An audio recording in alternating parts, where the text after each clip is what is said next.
joining us. I'm here with my esteemed co-host and P.A.D. warrior colleague, Kim, and my good friend and interventional cardiologist, Dr. George Adams. This is my favorite segment of the show. I'm a little biased, but this is our Save My Piggies segment where we interact with a patient. We hear their stories about their disease process, and I'm really delighted to have a friend of mine and a patient that I've known for almost 6 years, I think now. Bill is joining us, and Bill is, in my opinion, a gentleman that he's had progressive vascular disease. He's got blockages in the neck arteries and in the legs. He is someone who has persevered through his P.A.D. And I think he's an inspiration to all those that we talk about, that, those that have P.A.D. but kind of struggle a little bit with walking. So, Bill, thanks for joining us.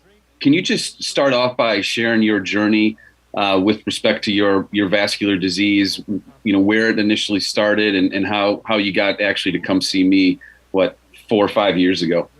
Well, it started, John, with I had one of my carotid arteries got really bad, and I remember going and seeing a doctor about it, and it was like, okay, you got to have surgery. What he basically said, what are you doing tomorrow? It was that bad. Wow. And I had that done, and then I've had stents put in both my left leg and right leg. Then I had the other carotid done. Then the left leg, the blockage came back, and they tried to do a graft from my right leg to the left leg below the blockage. And unfortunately, both of those incisions became infected, and we lost the graft. And at that point, basically, I was told, we have no more surgical procedures that we can do on you. You're done. That's it.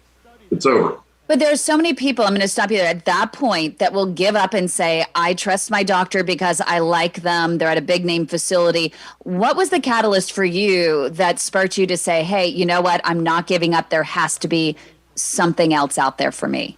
Well, I'm not a quitter. Okay. So I'm not going to quit. I'm not going to quit on this.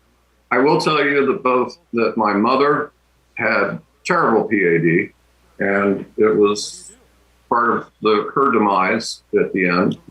And her mother died when my mother was 16 years old from, back then they called it hardening of the arteries. Mm-hmm. And she had a heart attack when my mother was 16 and died. So, I mean, we have a lot of family history with this disease, unfortunately. And But Bill, so you and I met in 2016, and we spent time fixing the right side, and because you had more symptoms on that side, you felt better there. Then we focused on the left side, and that's when the issue came about where the left side blocked off, and we thought, okay, we did what we call a hybrid procedure. So I did a little work with some stents. We had our surgeon clean out one of the blockages near the groin, and then that got infected and it closed off, and then we had to do the bypass that ultimately didn't work. But so you and I had that conversation.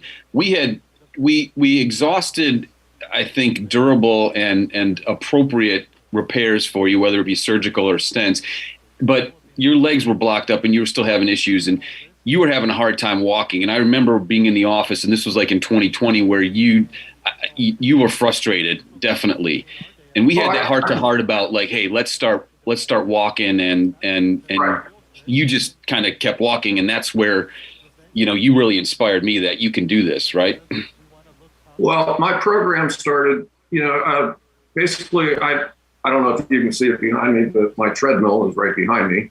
Yep. And I go on the treadmill 2 or 3 times a day now. And I am up to walking a half a mile without rest, which I believe the last time I saw you, I was doing. And then I had the third COVID shot, and I went back down to a tenth of a mile was the most I could walk. But I've since October, when I had that shot, I have worked back up to a half a mile, and my goal now is to get up to a mile. And in addition to that, I generally take my dog for a walk every day too. What do you say to somebody who just gets that news and they get kind of depressed about it and think, man, there's nothing that can be done. I'm just not going to be able to walk again. I'm going to throw the towel in. How do you stop them from throwing the towel in? Well, I can tell you that through my own experience, the walking works. So, I've been through it. I couldn't walk 200 yards without stopping and resting before. And now, obviously, I can do a half a mile without resting. So I will just tell you that the walking program does work. And the more you walk, the better you're going to feel, the less pain you're going to have. I still have pain. I mean, I'll be honest. And I'm still a chronic pain patient. But things are not as bad as they were in 2020. So right, and you still go through it and don't give up. Yeah, right, and you don't give up. You got to put the time in, and you have all your piggies, right? I have 10. Yeah, that's good. That is very good. That's always. We even have people, though, that don't have all 10, but they're still out there. They're pushing it every day, and they're so inspired by you, Bill. Thank you for inspiring us all. And all we ask is give it 6 weeks, right, Dr. Adams? Because that's really when you start to feel those collateral vessels that have been laying dormant finally start to work for you the more you're walking. Yeah, I agree with you, Kim. And, Bill and John are a testament toward, exercise. And if you don't use it, you lose it. Right. So, they've just made it real. So I agree wholeheartedly.